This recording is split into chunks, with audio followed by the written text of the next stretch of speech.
Mr. RPatton and Mr. Matthew Walker, two participants in the sit-in movement.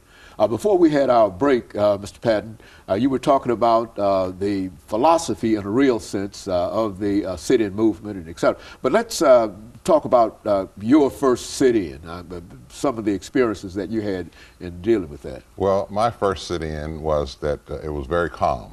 As a matter of fact, it did not make the front page.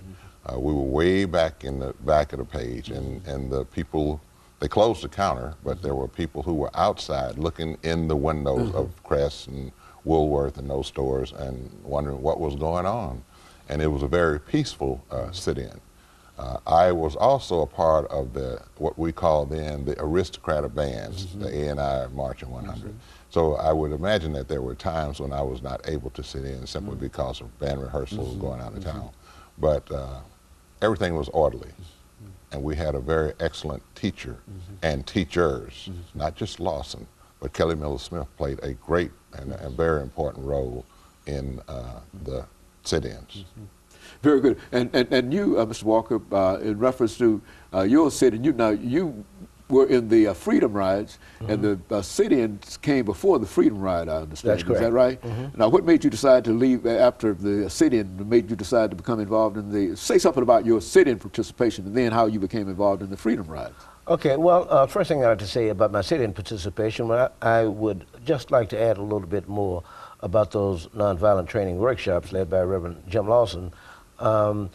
We were well grounded in the philosophy of nonviolence, and some of the things that Reverend Lawson used to bring us on board as to what nonviolent protest was about was a couple of passages, for example, from Matthew and Luke in the Bible, which spoke of turning the other cheek. Okay. Another resource he used was Henry David Thoreau, who had written the essay on civil disobedience, where Thoreau talked about in an unjust society, people of conscience have an obligation, a moral obligation to speak out about those injustices.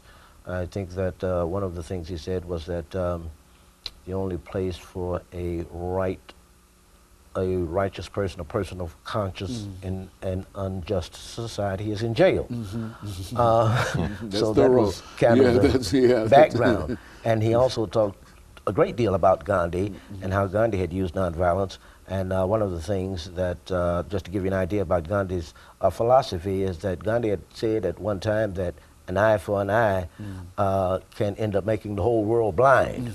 So we were well grounded in a theory of nonviolence, and I think that thorough schooling about nonviolence accounted for the fact that nobody in any of the demonstrations ever retaliated violence with violence. So that's credit to how really well speaks well of what was going on, especially when you think about the nature of violence. And you can probably tell us, Mr. Patton, about the nature of some of the violence that you met during this movement. Well, actually, I did not meet any violence at all. You got put in jail in the Well, Freedom no, Ride. I was not put in jail in Nashville. No, oh, yeah, but yeah. on the Freedom Rides. The Freedom Rides, yeah. I was in jail, yes. Well, talk about some of the violence you experienced on the Freedom Rides. Well, actually, first of all, I think we need to let the audience know that when CORE, the word has been used, abandoned the Freedom Ride because of what happened in Anniston, Alabama, the burning of the bus, and in Birmingham when they beat the riders that were on the bus. And CORE flew into New Orleans, and then they dispersed and went back to Washington, D.C. Well, we were, I think at the time, trying to desegregate the movie theaters downtown, and it happened on Mother's Day, May 17th in 1961. And Diane Nash, and along with John Lewis and others, and the group decided that we would go on the Freedom Ride. We would continue the Freedom Ride. So on that night that they picked the group, those that were there wrote their wills, wrote letters, made phone calls, because the attitude then was we were not going to let violence keep us from continuing the Freedom Ride. And there was a possible chance that you might not come home because of what happened in Anniston and Birmingham. And we were on our way to Montgomery and then into Jackson, Mississippi.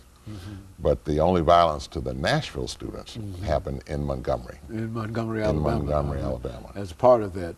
Yes. As part of the as a part of the movement from Birmingham, the bus route going in, the ultimate, they were supposed to go on into New Orleans, Louisiana, but it stopped in Jackson, Mississippi. And so I think the point was made in Jackson, so there was no need to go on into New Orleans. Well, now when the participants decided to make out their wills, and that was a real serious moment in terms of what the whole activity, was it not? Well, I look at it like this. In Nashville, it was small wars. We had little small battles, you might say, with the stores. We were just getting ready for the big war. And the big war, to me, was the Freedom Rides. Because of the results of the Freedom Ride, it affected this whole nation. Of course, the sit-ins did too. But the Freedom Rides really put the cap, in my opinion, on this whole nation.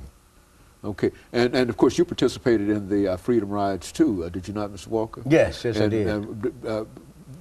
Were you incarcerated at one time during the rides?